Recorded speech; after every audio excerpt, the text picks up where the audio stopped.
Estamos con Fernando Tuesta, politólogo y profesor de la Universidad Católica, para hablar lo que ha pasado ayer en el Pleno del Congreso, donde, entre otras cosas, quisieron canjear la ley, la bicameralidad, por aprobar la ley Mordaza, que busca elevar las penas en los casos de difamación.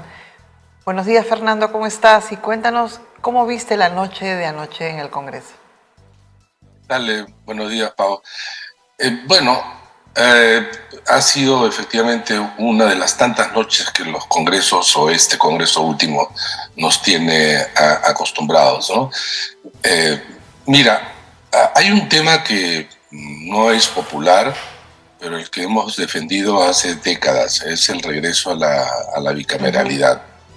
Es un mejor diseño institucional, la unicameralidad que nace de la Constitución del 93. Lo único que hizo es entregarnos un parlamento cuyo diseño sí o no ha logrado, no ha permitido, o no ha mejorado la representación. Esto lo que tenemos es también producto de la unicameralidad. Es cierto, sin embargo, que los parlamentos se han deteriorado y en consecuencia lo que ellos ofrecen, lo único que produce es el rechazo ciudadano. Este no es una medida popular, bajo ningún punto de vista. A eso le agregamos lo siguiente: hay un gran fraccionamiento en el Congreso, lo que requiere negociaciones, muchas negociaciones con muchas bancadas. Muchos tienen capacidad de negociar porque todas son pequeñas o medianas para llegar a un alto número de votos, que como sabemos es 87. Y entonces allí cada grupo parlamentario e incluso congresistas dentro de grupos parlamentarios, repito, tienen capacidad de negociar. Y entonces ahí se ha planteado de todo, no solamente lo que tú has señalado, sino otras tantas más, de diversos grupos, sea de derecha, de izquierda. Todos quieren cambiar algo que todos están de acuerdo. O sea, en realidad todos quieren la bicameralidad, pero es un momento para negociar tus propios proyectos y donde se canalizan tus intereses. Y además, digamos, la reforma política es una cosa, la bicameralidad es una cosa, pero en este caso, para, por ejemplo, María del Carmen Alba acogotando a Francis Paredes, no era porque haya Senado y haya una Cámara de Diputados, sino porque ellos lo ven como una reelección cruzada, ¿no? Que ser congresista no te impide, por ejemplo, postular a un eventual Senado de la República. Y allí, la lógica de la política es negociar, pero esto es matonesco. Allí es donde creo que ha habido el problema ayer en el Congreso. ¿Qué puede pasar en esta ley? Pero, porque ahora no quieren que haya... La mayor preocupación es el plebiscito, ¿no es cierto? Pero en este momento estamos hablando de que tendría que haber un plebiscito para la bicameralidad.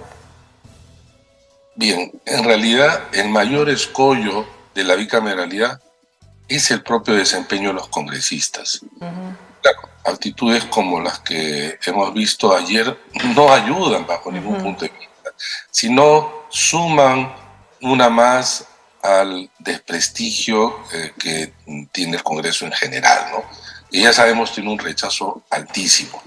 Ahora bien, lo que ayer se votó, evidentemente, es este proyecto de la bicameralidad que no alcanza los 87 votos, sino 86. Y con eso se va a un referéndum que de todas maneras se va a perder. Repito, porque la bicameralidad es impopular. Lo que se ha solicitado es una reconsideración, ¿no? Por lo tanto, si es que se vuelve a votar y se consigue un solo voto, lo que tendríamos es la aprobación, la primera aprobación, porque requiere para la modificación de la Constitución, claro, 2 votaciones. La segunda aprobación de 87 votos a partir de agosto. ¿No? Entonces esto tiene para largo, pero el tema es que los congresistas no se dan cuenta, no quieren darse cuenta o les interesa poco hacer del diseño que proponen un mejor diseño. Entonces, Claro, ahí la congresista forcejea a otra, cada una tiene sus razones. Habría que preguntarse por qué no, digamos, quienes se oponen, por qué no votan a favor, porque algunos de ellos estaban también negociando, algunos de ellos y grupos también querían, a cambio de eso, digamos, incorporar o que se apruebe proyectos de ley u otras acciones de las que está comprometido el Congreso, por ejemplo, en la subcomisión de acusaciones constitucionales, Claro. etcétera. Todos quieren ganar, ¿no? En realidad es lamentable lo que ha ocurrido ayer, pero repito, claro, personalmente, y además porque lo he escrito desde hace mucho tiempo, creo que la bicameralidad es lo mejor. Que eso va a tener un efecto inmediato y que va a producir mejores congresistas, no es así. Esto sería un engaño. Y repetimos, quienes defendemos, o creo que quienes defendemos, deben considerar además que hay que perfeccionar ese proyecto. Pero lo perfecto es enemigo de lo bueno, ¿no? Entonces, ahí hay mucho todavía que labrar.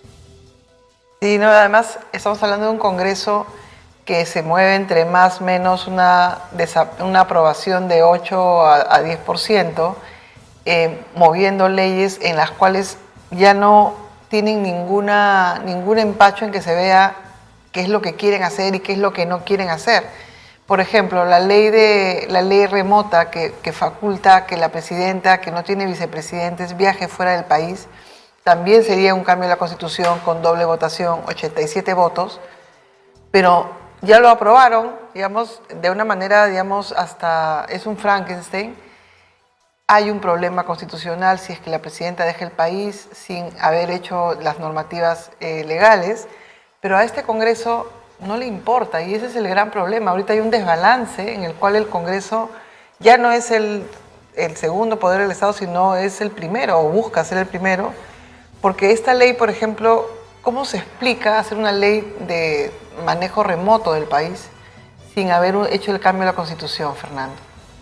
Pero el gran problema radica en que los congresistas, como a su vez no pueden ir a la reelección, ¿cómo vas a castigarlos a ellos si el voto tiene una doble posibilidad, premiar y castigar, ¿no?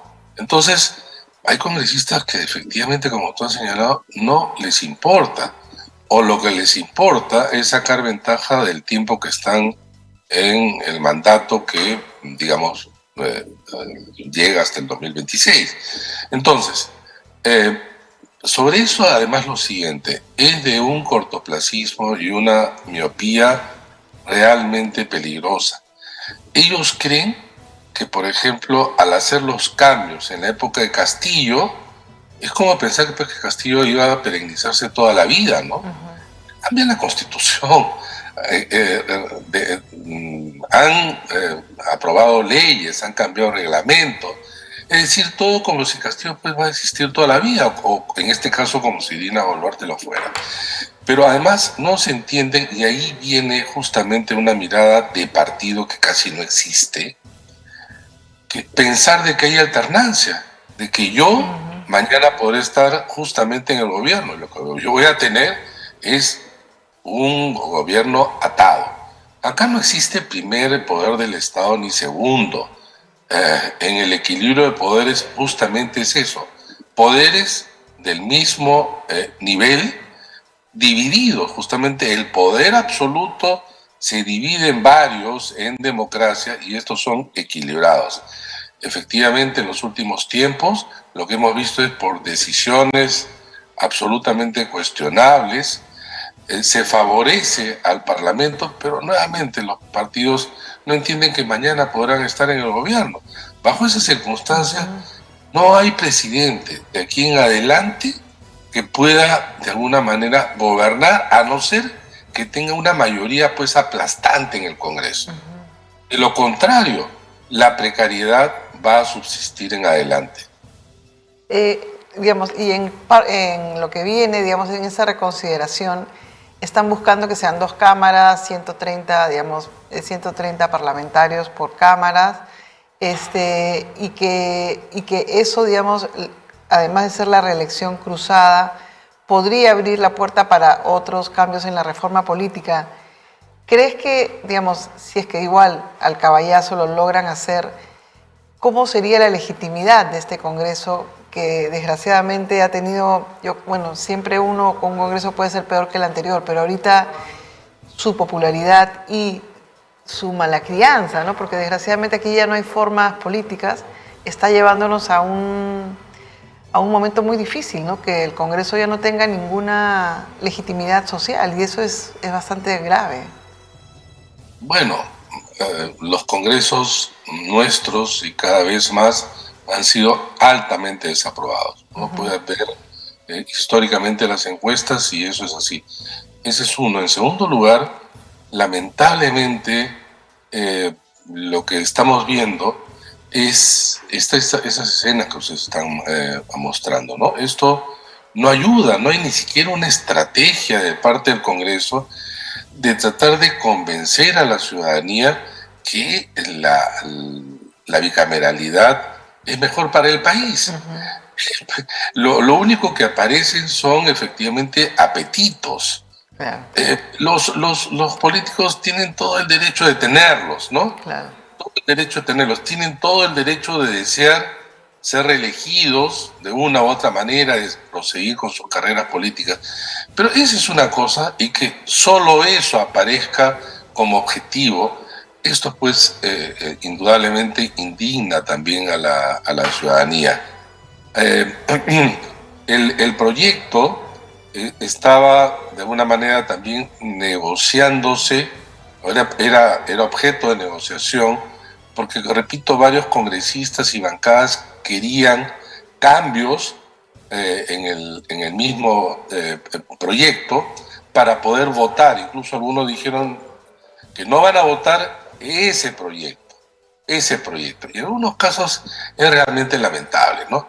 Y no es que en cada proyecto sean cuestionables, sino que eran artículos que condicionaban la aprobación del conjunto y no se dan cuenta que en realidad la bicameralidad debiera tener en la Constitución las grandes líneas maestras y llevar a la ley el desarrollo de la misma, ¿no? De la misma Constitución en este tema, ¿no? Entonces, no es que había 130 congresistas en cada cámara. Por ejemplo, una de las discusiones el día de ayer era cómo se distribuían los congresistas en el Senado. Y yo creo que mientras más precisión querían darle, mayor dificultad en el momento de la negociación.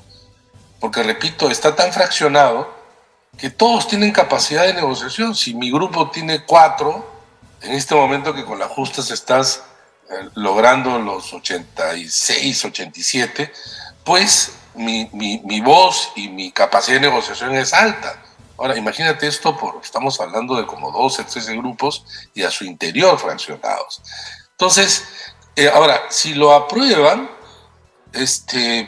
mira, no creo que vaya a afectar más de lo que ya la ciudadanía contempla con el desempeño visible del Congreso, porque esto en realidad es lo que sale. Esto es lo que sale, esto es lo que se viraliza, ¿no? Y no entiende, sin embargo, que cada acción de cada parlamentario daña de manera conjunta a la institución. Los niños han tenido, digamos, los llamados niños de parte de Acción Popular que han estado muy cerca, han tenido algunas prebendas con el expresidente Castillo. También han sido dirimentes ayer. Han sido dirimentes, han estado ahí moviendo, han estado Américo Gonza, ha estado Eduardo Martínez, señalando qué hacían, qué no hacían, amenazando periodistas, porque se han vuelto ahorita, la prensa se ha vuelto uno de los enemigos para el Congreso, porque Américo Gonza dijo que no seguíamos los designios de Cristo, y me imagino también por haber revelado algunas movidas como los mochasueldos, pero otras movidas más. ¿Se viene la ley Mordaza? ¿Crees que ahora sí tengan los votos para criminalizar aún más el periodismo en este país?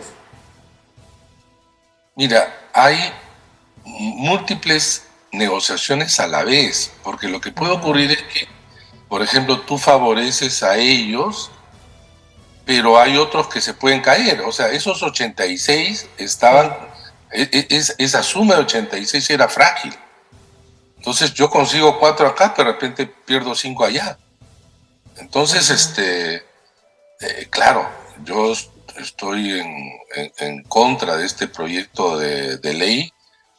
Ha habido varios intentos en el Congreso, pero repito, no es solamente una negociación, ¿no? Ley Mordaza aprobada bicameralidad, sino hay muchos, repito, negociaciones en paralelo, y eso lo hace más complicado que se apruebe inclusive la reconsideración. Y es por eso que el día de ayer no se volvió a votar. Pues tú puedes pedir la reconsideración y tú puedes ya plantárselo al Pleno, pero toda la noche, tengo entendido, han seguido negociando y probablemente hoy día también. Probablemente hoy día también. Y los congresistas, mal que bien, también un poco que algunos intentan ver cuál es el clima político. Si yo, por ejemplo, no estaba tan seguro de la bicameralidad y veo que esto está produciendo un rechazo, voy a salir de repente a aprovechar esos vientos para hacerme un opositor de la bicameralidad, ¿no? Y ganar supuestos puntos. Hay de todo en esta discusión. Claro, además está también el tema de las acusaciones constitucionales que Claro, vas sí. buscando de que me salvas de aquí, me salvas de allá. O sea, Sí, ahorita... me olvidé de decirlo efectivamente, porque tú has anotado lo de los niños. Imagínate el caso de los niños, que es lo más conocido, quizá lo más visible. Ellos tienen, y lo has visto tú, bueno, tú lo has señalado, una gran capacidad de negociar esto que les atañe directamente, ¿no? ¿Quieren nuestros votos? Pues libérenlos de esta acusación, ¿no? Y el Congreso no tenía ningún problema de liberar de acusaciones a muchísimos políticos altamente cuestionados. Claro, y ahorita en este, digamos, en este rompecabezas, como, o sea, donde hay una ley, me apruebas esta, digamos, de temer. Pero ¿qué implicancias tiene aprobar una ley de manejo virtual del gobierno, una presidenta sin vicepresidentes y que solo tiene un apoyo bastante grande en el Congreso, pero su legitimidad social también es baja? ¿Qué riesgos corre la presidenta Boluarte si deja el país y empieza a gobernar desde fuera? Mira, nuestro país es un país que, si bien es cierto, ha tenido a lo largo de sus constituciones 2 vicepresidentes, era pues impensado de que te quedes sin ninguno. Nunca fue pensado, ¿no? Además, el Perú es uno de los pocos países que tiene 2 vicepresidentes. Tienes 2 vicepresidentes. Y hay, en el caso de la presidencia, una sucesión constitucional que, por ejemplo, llega al presidente del Congreso. Yo creo que, claro, en una situación así donde tú tienes 3 años por delante, lo que te debe obligar es a repensar y discutir un mayor alcance ante situaciones de esta naturaleza. Pero aprobar por la vía que lo han hecho los congresistas es indebido. Por lo demás, eso de que voy a gobernar de manera remota, cuando el presidente o la presidenta está en ejercicio acá en el país, está completamente copada, es la persona que tiene pues no solamente el encargo y la responsabilidad, sino su ocupación es total, y eso no es solamente tener pues una videollamada, ¿no? Claro. No es un mensaje de texto, allí tomas decisiones casi en cada momento. Entonces la presencia es importante y necesaria. Por lo demás, cuando tú vas de viaje, tu atención y compromiso, pues justamente es el objetivo que tienes, que ha motivado tu viaje, ¿no? Y hay protocolos, y hay reuniones, es una agenda generalmente apretada, por los presidentes tampoco es que se van mucho tiempo, y eso de que cada cierto momento que abres tu laptop para ver y te dicen que hay que tomar determinada decisión, no, eso no, ¿no? Eso realmente eh, hay que sincerarlo. Bueno, estamos en una situación crítica, pues una salida era que por sucesión le puede quedar al presidente del Congreso. Así es, a no ser que efectivamente cambie la Constitución y entonces es una salida mucho más razonable. Pero esto de remoto, dicen, pero a veces el presidente viaja, ¿no? Y entonces dentro del país, sí, pues, pero ahí sí te mantienes, obviamente, constantemente, digamos, atento, ¿no? Un viaje en el Perú, el más largo, pues te dura 1 hora y media y estás permanentemente conectado. Estás dentro del país, toma decisiones. Yo creo que, nuevamente, pues, ¿no? Se quiere dar soluciones cambiando la Constitución, muchos de los casos no de la vía constitucionalmente a su vez establecida, sino a través de leyes o a través de cambios de reglamento, han habido de todo tipo. Y esta es una de ellas, lamentablemente. Claro, es una de ellas y que puede traer consecuencias diferentes, porque me acuerdo esta anécdota, bueno, no anécdota, lo que sucedió. El presidente Castillo tenía un viaje a Estados Unidos y tuvo problemas para regresar al país. No, tuvo un encuentro binacional en Ecuador y para llegar al país hubo un problema y tenía que llegar hasta la medianoche, porque si no llegaba a la medianoche dejaba de ser presidente o empezaba la vacancia, qué sé yo. Claro, Allí no puedes aplicar la ley diferente en dos casos similares, ¿no es cierto? claro, claro, eh, claro, en ese caso el Congreso te da permiso por un término determinado, ¿no? Pasado eso, si es que tú te quedas, eres pasible de una acusación constitucional, porque ya no estás con el permiso del Congreso, ¿no? Lo otro es hacer pasar esta idea de que ahora la vida también transcurre y muchos actos de manera remota, Claro. pero esto no es así. Si fuera así, imagínate, la gran mayoría de países ya lo hubiera establecido. Repito, en nuestro país, que es siempre llama la atención por sus circunstancias históricas que plantea en los conflictos, aparece pues claro un presidente o una presidencia que ya no tiene vicepresidentes. Repito, en América Latina no hay casi países que tengan dos vicepresidentes. No los tenemos, y como no tenemos más que eso, y obviamente no va a haber un tercer vicepresidente, eso no tiene ningún sentido, pero entonces sí debe señalarse en la Constitución qué ocurre en el caso que la presidenta o el presidente en esas circunstancias tiene que salir al país. Entonces, una respuesta, imagínate que sea ya una de las salidas de manera remota, pero cambia la constitución de la manera como está establecida en la propia constitución. Eh, y yo creo una vía es esa, otra vía, repito, es por sucesión el presidente del Congreso. Claro, uno dirán, pero ¿cómo va a ser Williams si es de tal o cual partido, etcétera? Sí, pero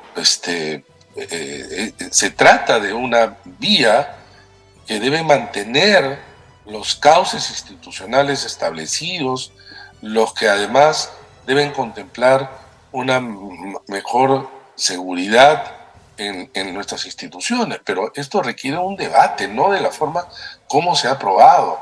Y el Congreso, en ese sentido, legisla también mal.